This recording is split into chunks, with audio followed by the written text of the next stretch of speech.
जय श्री कृष्ण दोस्तों। तो आज मैं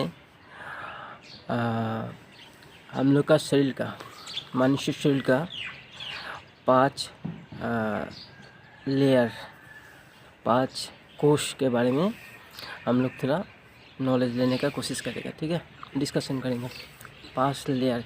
तो हम लोग को 5 लेयर के बारे में डिस्कशन क्यों करना है, मतलब क्यों नॉलेज लेना है। तो इसे अगर हम लोग नॉलेज लेता है बोलने से तो हम लोग का मतलब हम कौन है, हम लोग का विषय में थोड़ा पता चलेगा कि हम कौन है ना। तो वास्तव में हम लोग कौन है, हम लोग तो सोचते हैं शरीर हम लोग है, लेकिन एक्चुअली शरीर हम लोग नहीं है ना। तो हम लोग शरीर नहीं है, क्योंकि अगर शरीर ही हम लोग होता रहा तो अगर आदमी को मरने के बाद भी तो बोलता है ना वो आदमी अच्छा था। अभी कौन आदमी, हाँ शरीर तो नहीं था ना। जैसे हम लोग पूर्वजों का याद करके पानी देता है तो शरीर तो चला गया वरना, तो हम लोग किसको पानी देते, कहाँ में है, सोचने वाली बात है ना। तो हम लोग का वास्तविक हम लोग का जो स्वरूप है उसका पता चलता है। ठीक है, तो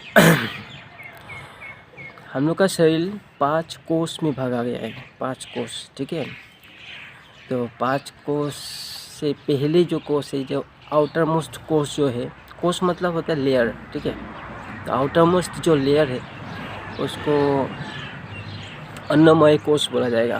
अन्नमय कोष, अन्नमय मतलब अन्न के द्वारा जो बनता है, कोष बनता है, जो लेयर अन्न के द्वारा बनता है। तो हम लोग का जो स्थूल शरीर है, हम लोग को जो दिखाई दे रहा है शरीर, तो वो शरीर एक्चुअली देखने जाए तो खाने के लिए ही, खाने के वजह से गठन हुआ, नहीं खाने से नहीं गठन होता रहा। या हम लोग खाना बंद कर देगा बोलने से सब नहीं रहेगा। ठीक है, तो बाहर का जो कोष है उसको बोला जाएगा अन्नमय कोष। ठीक है, तो जो खाने से ही पुष्ट होता है। ठीक है, खाना खाने से पुष्ट होता है। तो नेक्स्ट जो कोष है अंदर में, ठीक है, उसको बोला जाएगा प्राणमय कोष। और प्राणमय कोष जो है वो क्या करते हैं, वो मतलब हम लोग का मूवमेंट जो होता है ना उसको कंट्रोल करते हैं। ठीक है, जैसे अभी मैं बात कर रहा हूँ, हिल रहा है ना, तो उसको कंट्रोल करते हैं। ठीक है, तो जैसे सांस लेना, उससे ही एक्चुअली प्राण हम लोग का कंट्रोल होता है। ठीक है, प्राण कंट्रोल करने के लिए सांस लेते हैं हम लोग। उस सांस से, सांस का भी जो प्राण है वो 5 प्राण का भी 5 भाग है। तो उसका बारे में आप सर्च कीजिएगा, तो हम लोग का प्राण का 5 क्या क्या भाग है। लेता है 1 भाग हो गया, छोड़ता है 1 भाग हो गया। फिर मतलब पेट का नीचे में भी जो हम लोग वायु से हम लोग मल मूत्र त्याग करते हैं ना, तो वो हो गया। और एक वायु होता है कि आपका जो ब्लड में जाता है और ब्लड को हर जगह पहुंचाते हैं, वो 1 भाग हो गया। तो इस तरह जो आपका उल्टी जैसा आता है वो 1 भाग हो गया। अलग अलग प्राण होते हैं, जो प्राण हम लोग को मतलब क्या होता है, मूवमेंट कराता है। ठीक है, हम लोग को जीवित है बोल के एहसास कराता है। तो हो गया आपका प्राणमय कोश जो ठीक है। उसका नेक्स्ट वाला जो भीतर का कोश है वो हो गया मनोमय कोश। मनोमय कोश में मन रहता है। ठीक है, तो मन का स्वभाव क्या है, मन का स्वभाव है कि आपका मनन करना। ठीक है, जैसे मतलब किसी के बारे में सोचना, या मन क्या करते हैं कि सोचता है, मन क्या करता है, चंचल है वो, मतलब भोगने की कोशिश करता है। ठीक है, वो करेगा, ये नहीं करेगा, ये करेगा, ये नहीं करेगा। ठीक है, तो वो सब मतलब जब विचार उसको मतलब वो कहते हैं, क्या बोलते हैं, इसको सोचाते रहता है, मतलब क्या करना है क्या नहीं, इसको मतलब ना मन क्या करता है कि असल में बोलने जाने से मन क्या करता है, मन आपका कोई विचार, मन तो समझ में आ गया ना आपको।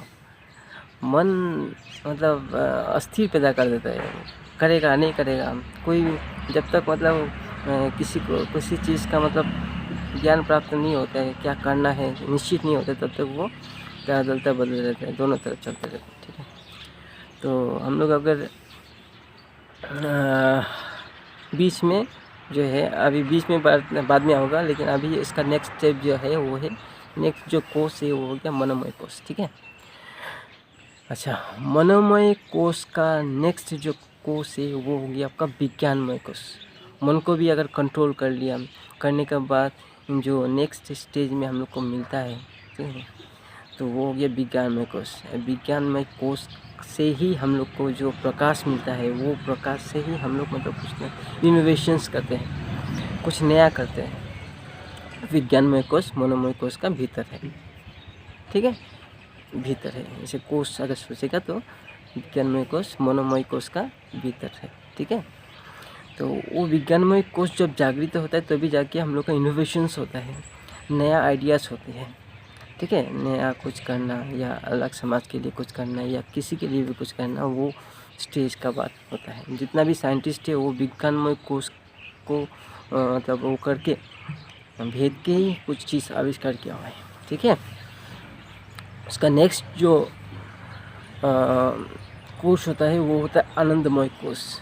तो वो आनंदमय कोर्स होता है जिसका कारण ही हम लोग आनंद अनुभव करते हैं, मतलब शांत अनुभव करता है, एक अलग सा मतलब शांतिपन अनुभव करता है। आनंद मतलब खुशी अनुभव करता है।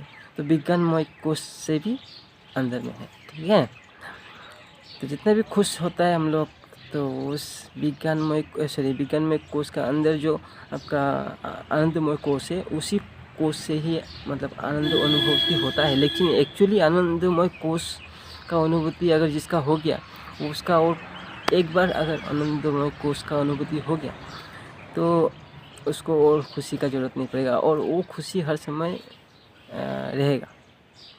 ठीक है, लेकिन हम लोग को उसका सिर्फ प्रकाश ही मिल पाता है। मन क्या करते हैं, उसका प्रकाश।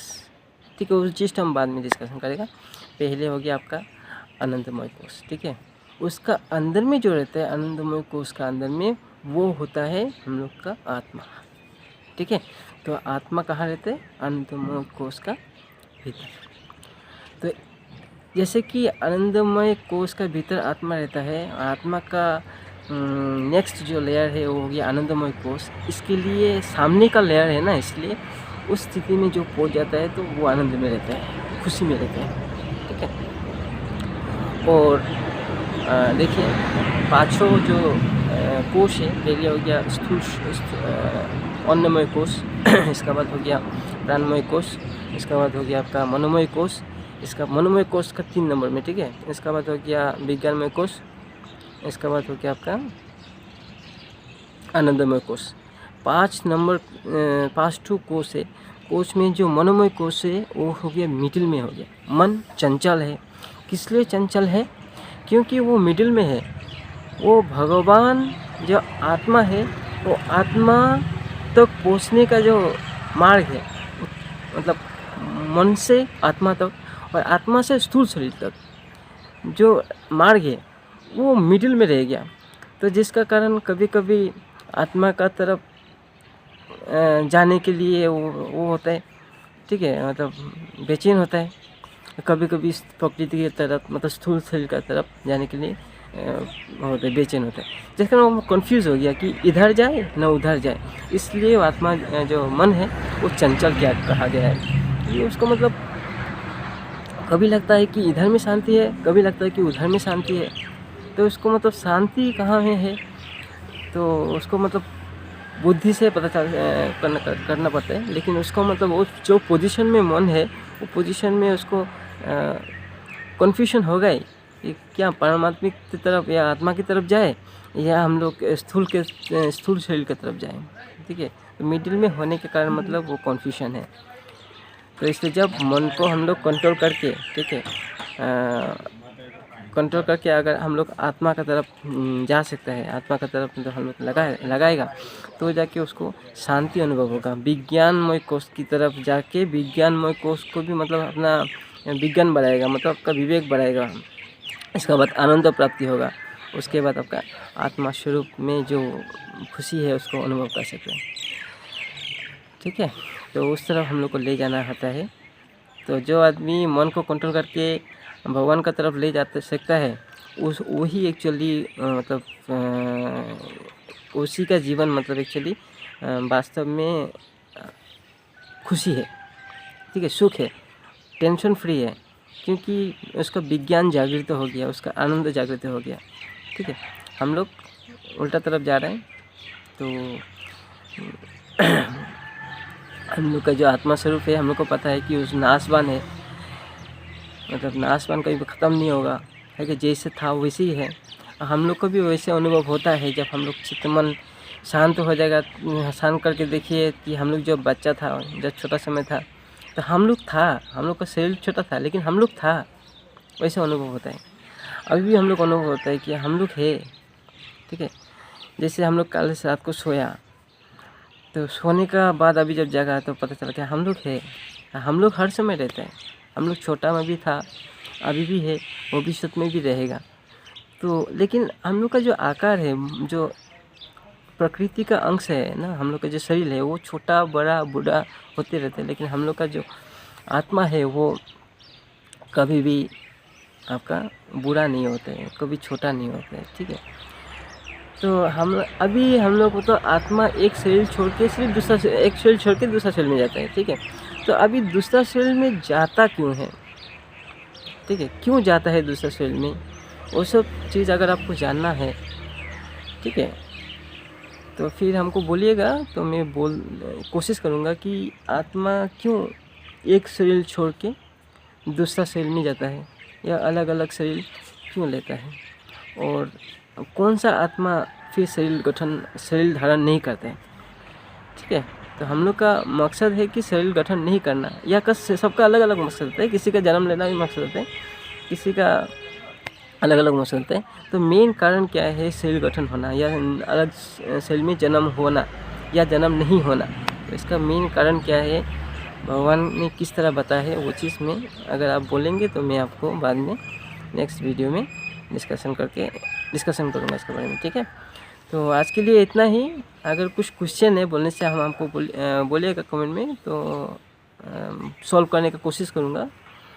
जितना भगवान हमको दिमाग में मतलब ज्ञान दिया है, उस हिसाब से मैं बोलने का कोशिश करूँगा। हमको इतना ज्ञान नहीं है, तो अगर आपको कुछ मतलब प्रॉब्लम लगता है तो हमको बोलिएगा। ठीक है, तो यही बात से वीडियो ख़त्म करता हूँ। जय श्री कृष्णा। आपका दिन शुभ रहे और खुश रहिए। खुश रहने के लिए हम लोग को ये शरीर मिला है। जय श्री कृष्ण।